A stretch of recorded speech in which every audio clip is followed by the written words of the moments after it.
Bom dia, boa tarde, boa noite, você, estudante de Direito do terceiro ano da Associação Catarinense de Ensino, Faculdade Guilherme Guimbola. Esse é o Direito número 5 e hoje nós vamos tratar sobre homicídio qualificado, artigo 121, parágrafo 2º do Código Penal. Presta atenção, acorda aí, vamos estudar, está começando o Direito número 5, vai lá! Um índice de reprovação recorde na prova da Ordem dos Advogados do Brasil. São palavras que eu quero que o senhor as engula. O seu preconceito contra o analfabeto é uma coisa simplesmente lastimável. E sei também do esforço que Vossa Excelência fez para chegar a este ponto. Isso aqui não é academia. Nós estamos aqui para examinar fatos. Vossa Excelência sabe que eu tenho a maior admiração por Vossa Excelência. Eles bolaram um plano pra fuder com o sistema educacional. Fabricaram um exército de ignorantes formado no Mobral. Manipularam a notícia e mandaram publicar no Jornal Nacional. Roubaram-se de criança, convencer analfabeto que não tem primeiro grau. Não. E as de gira como julgar conveniente. Voltamos depois dessa vinheta maravilhosa, né? Então, se você quer ajudar aí o professor Nicolas a melhorar a vinheta e tem capacidade técnica para isso, eu estou aceitando aí uma ajuda para melhorar isso daí. Vamos começar então tratando do homicídio qualificado, artigo 121, parágrafo 2º do Código Penal. A pena do parágrafo 2º é de reclusão de 12 a 30 anos e o homicídio qualificado é um crime hediondo por força da Lei 8.072 de 1990, que é a Lei dos Crimes Hediondos. Então, sempre que houver uma condenação por crime de homicídio qualificado, o agente está sujeito à aplicação da Lei 8.072 de 1990. O homicídio qualificado, para vocês saberem, é um tipo derivado qualificado, ou seja, existe um tipo básico no artigo 121, caput, o crime de matar alguém, homicídio simples. Esse crime, quando lido a partir do parágrafo 2º do artigo 121, ele exige uma qualificadora quando os crimes acontecem em determinadas circunstâncias. Por isso ele é um crime derivado. O núcleo do tipo está simplesmente na parte básica, lá no caput do artigo 121. Dessa forma, o artigo 121, parágrafo 2º, atendendo às circunstâncias que existem nos seus incisos, é um tipo derivado do tipo básico matar alguém. O parágrafo 2º do artigo 121, ele tem 5 incisos. Os 2 primeiros incisos tratam dos motivos da execução do crime, ou seja, por que o agente cometeu um crime de homicídio. Já o 3º e 4º inciso tratam dos meios e modos de execução. São 2 coisas diferentes que a gente vai acabar tratando aqui mais para frente. E o 5º inciso trata dos fins para o cometimento do crime. Não foram os motivos que levaram o agente a cometer o crime, mas sim por que ele queria cometer aquele crime de homicídio. Então, vamos começar pelo primeiro inciso. O primeiro inciso diz respeito ao motivo torpe, que também pode ser... O primeiro inciso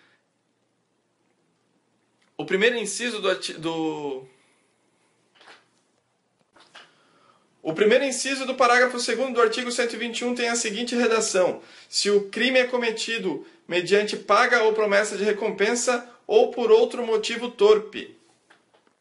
Como vocês podem perceber, não há necessidade do pagamento da recompensa, basta que seja a promessa de recompensa, ou seja, alguém promete para que o agente cometa o crime uma determinada recompensa, o agente vai lá e comete o crime almejando no final do processo acabar recebendo essa recompensa. A recompensa não precisa ser uma recompensa financeira, não precisa ser dinheiro, pode ser qualquer outra coisa, como por exemplo, se uma mulher casada promete para o amante casar-se com ele, caso ele mate o seu atual marido para ela, isso pode ser considerado como uma promessa de recompensa se o agente queria muito casar-se com a mulher que já era casada, ou seja, com a mandante do crime. Já a questão do motivo torpe é qualquer motivo que cause repugnância nas pessoas, né? Uma pessoa que sinta nojo pela aquele motivo. Somente está sujeito à qualificadora do motivo torpe ou da paga ou promessa de recompensa aquele que está sujeito a receber a recompensa, que se sujeita a receber a recompensa. Quem oferece a recompensa nem sempre estará sujeito, ou quase nunca estará sujeito, à qualificadora do motivo torpe. Um exemplo que a doutrina traz é o seguinte: O pai de uma menina de 15 anos, ao saber que a sua filha é estuprada por alguém, contrata um justiceiro ou um matador, e esse matador vai lá e executa a pessoa que estuprou a filha dele. Quem executou está sujeito à qualificadora do inciso 1º do parágrafo 2º do artigo 121 do Código Penal. Já quem contratou o executor do crime não está sujeito a esse crime. Ainda é possível que ele responda por homicídio simples e ainda tenha o benefício do homicídio privilegiado com a sua redução de pena graças ao relevante valor moral de ter matado o estuprador de sua filha. Já o inciso 2º traz o motivo fútil. O motivo fútil é algo banal, algo que não deveria acontecer de uma forma tão simples assim. É uma desproporção entre a medida adotada, ou seja, entre a vingança adotada, entre a reação adotada a uma conduta anterior. O exemplo mais clássico que a doutrina traz é o cometimento de crime por ciúme. O ciúme não pode ser considerado como um crime de relevante valor moral, mas sim uma qualificadora de motivo fútil. Se, por exemplo, o agente olhou para a mulher numa danceteria e o namorado da mulher foi lá e matou o cara que olhou para ela, por considerar que ele estava cantando a sua mulher. Não quer que a mulher seja cantada, fica em casa, né, meu amigo? Se o agente cometeu o crime com base numa situação banal desse tipo, ele está sujeito, sim, à qualificadora do inciso 2º, que é o motivo fútil. Para se configurar a existência dessas duas qualificadoras, os motivos, né, inciso 1º e inciso 2º, é necessário que na investigação criminal, durante toda a instrução, consiga-se descobrir que esse motivo, essa razão psicológica do agente, foi determinante para o cometimento do homicídio. Não quer dizer que, se não existe um motivo, que o agente esteja cometendo um homicídio por motivo fútil. Da mesma forma, não quer dizer que, se não se conhece o motivo, também não esteja cometendo o agente um crime de homicídio qualificado por motivo fútil. De qualquer forma, é necessário que o agente demonstre isso de alguma forma, demonstre esse motivo e o Ministério Público consiga configurar essa prova, consiga materializar essa prova dentro da instrução criminal. O inciso 3º do parágrafo 2º do artigo 121 traz o homicídio qualificado quando ele é cometido por emprego de veneno, fogo, explosivo, asfixia, tortura, outro meio insidioso ou cruel ou um outro meio que cause perigo comum. Isso significa que para a ocorrência desse crime, é necessário utilizar-se um desses meios que foram elencados no inciso 3º. Por exemplo, o homicídio com arma de fogo não é considerado um homicídio por meio insidioso ou cruel. Se o agente dá um tiro na cabeça da vítima, por mais espantoso que isso possa parecer, não é considerado uma qualificadora, é um homicídio simples.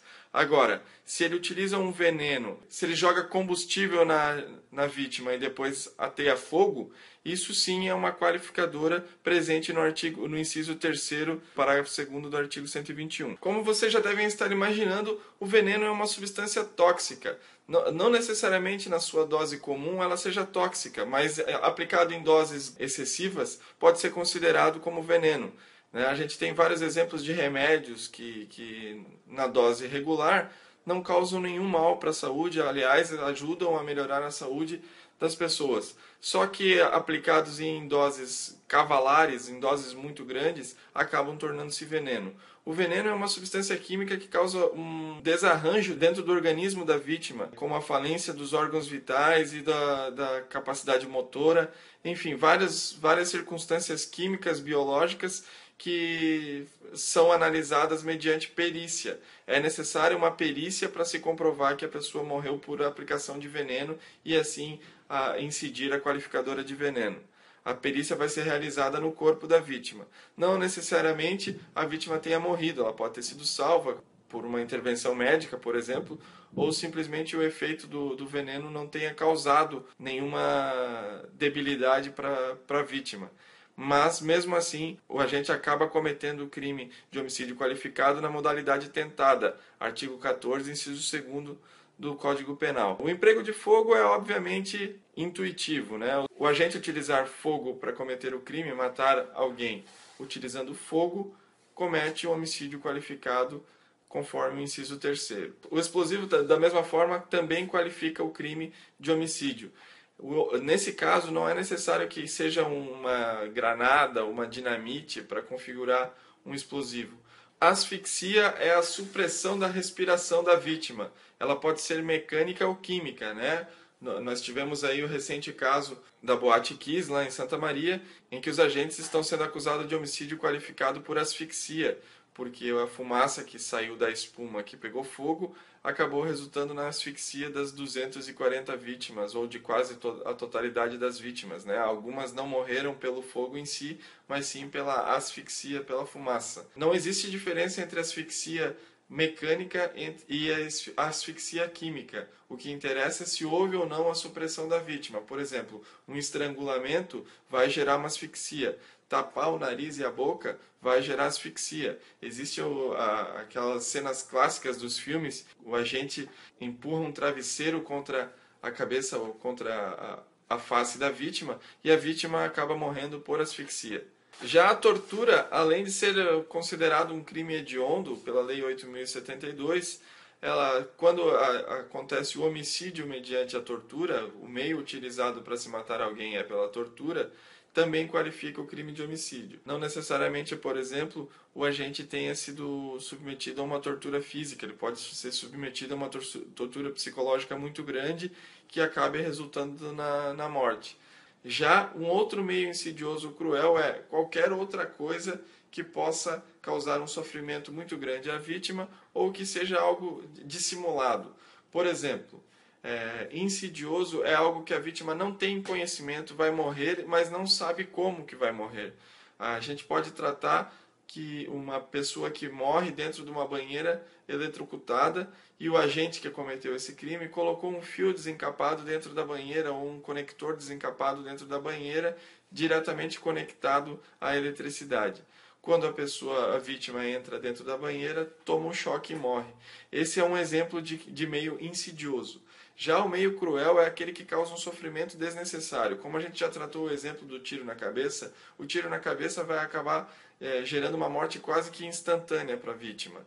O meio cruel é aquele que vai causar um sofrimento desnecessário por um tempo muito longo. Por exemplo, o esquartejamento da vítima ainda viva é uma causa de meio cruel de se matar alguém. E por isso qualifica o crime de homicídio. O inciso 4 traz a qualificação pela traição, emboscada, dissimulação ou outro recurso que dificulte ou impeça a defesa da vítima. A traição exige uma relação de infidelidade, né? Uma relação de infidelidade entre o ofendido e a vítima. Não é uma infidelidade conjugal de que estamos tratando aqui. A infidelidade que a gente está tratando aqui, por exemplo, é um agente que ataca a sua vítima por trás, sem que ela possa saber que ele está por ali e acaba cometendo um homicídio. Já se o ataque configura pela frente, e apesar de ser súbito, não pode ser considerado uma traição, porque a pessoa está vendo que o outro agente está se aproximando.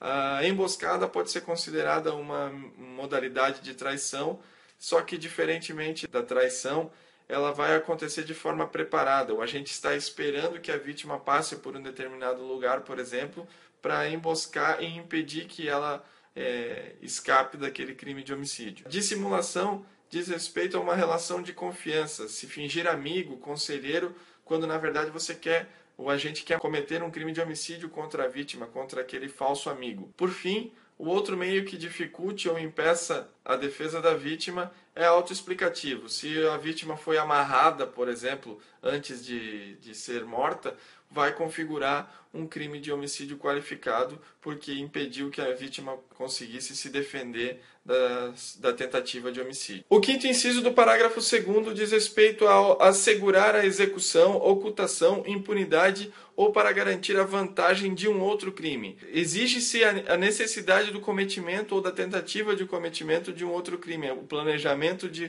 cometimento de um outro crime. Nesse caso, por exemplo, quando se tenta garantir a execução, a vítima normalmente surpreende o agente que está cometendo um crime. O agente está cometendo um crime de furto e, de repente, a vítima do crime de homicídio acaba surpreendendo o agente e, portanto, para assegurar a execução do crime de furto, o agente atira contra a vítima. Não necessariamente aquele crime de furto, a vítima do homicídio, seja a mesma vítima do crime de furto. E por isso se qualifica o crime de homicídio pela presença da qualificadora do inciso 5º. Todos esses exemplos, garantir a execução, a ocultação ou a impunidade, dizem respeito a um outro crime que não seja o crime de homicídio contra a vítima do homicídio qualificado. Pode ser que, para se garantir a impunidade do agente que cometeu um outro homicídio, esse agente cometa um segundo homicídio qualificado, tentando matar ou matando uma testemunha que viu o cometimento do homicídio. A gente teve um exemplo que saiu recentemente na imprensa, que foi a condenação do Gil Rugai, que teria matado o seu pai por uma questão de crimes de fraude, de simulação dentro da própria empresa do pai, que ele também trabalhava como administrador. Como a gente sabe, por força do inciso 38 do artigo 5º da Constituição Federal, todos os crimes dolosos contra a vida são de competência do Tribunal do Júri. Isso quer dizer que o homicídio simples, o homicídio privilegiado e o homicídio qualificado são considerados crimes dolosos contra a vida e serão julgados exclusivamente pelo Tribunal do Júri. O Código de Processo Penal possui um procedimento específico para o processamento dos crimes dolosos contra a vida. O agente, após a denúncia, passa por uma instrução criminal. Dentro dessa instrução criminal se verifica se é um crime doloso contra a vida, para só depois de uma sentença de pronúncia o acusado ser submetido ao Tribunal do Júri. Como a gente já falou na questão do crime de homicídio qualificado mediante paga ou promessa de recompensa, todas as qualificadoras devem ser tratadas como circunstâncias. E por elas serem circunstâncias, por força do artigo 30 do Código Penal, elas não se comunicam. A doutrina prevê a possibilidade da existência do crime de homicídio qualificado privilegiado, que é quando está presente uma qualificadora que ensejaria na pena do parágrafo 2º, inciso 1, 2, 3, 4 ou 5, existe um relevante valor social ou moral ou uma violenta emoção que privilegia o agente cometedor do crime de homicídio, conforme o parágrafo 1º do artigo 121. Isso quer dizer que,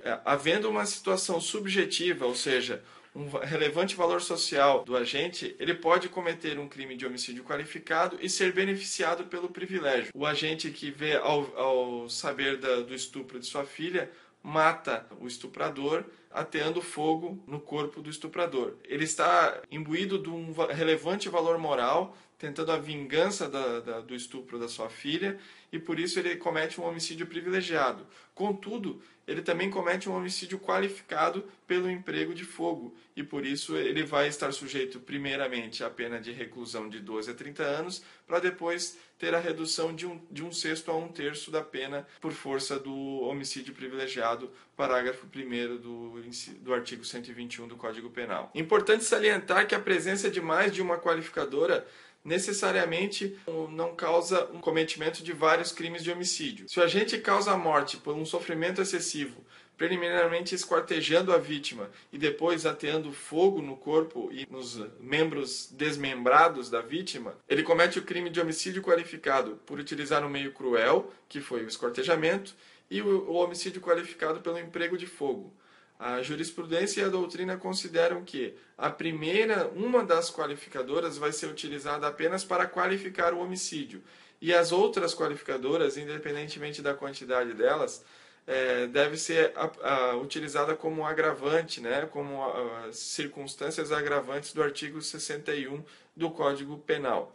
Dessa forma, quando se qualifica o crime de homicídio por mais de uma qualificadora, a primeira qualificadora vai ser usada para se fixar a pena base, atendendo às circunstâncias do artigo 59 do Código Penal. Depois da fixação da pena base, no segundo momento do método trifásico de fixação da pena, vai se aplicar todas as agravantes das outras circunstâncias qualificadoras, conforme está escrito lá no artigo 61 do Código Penal, que são circunstâncias que sempre agravam a pena, inclusive todas as qualificadoras do artigo 121, parágrafo 2º do Código Penal. É isso aí. Isso é o que a gente tem sobre homicídio qualificado. Se surgir alguma dúvida, me procurem, manda e-mail, fala no Facebook. Aproveita para dar um curtir no vídeo, um like no vídeo. clica aqui embaixo e dá um gostei. Se você ainda não está inscrito no nosso canal aí, inscreva-se no nosso canal e compartilhe esse vídeo. Vamos fazer com que o estudo de direito se espalhe pelo Brasil aí de uma forma bem simples. E até a próxima.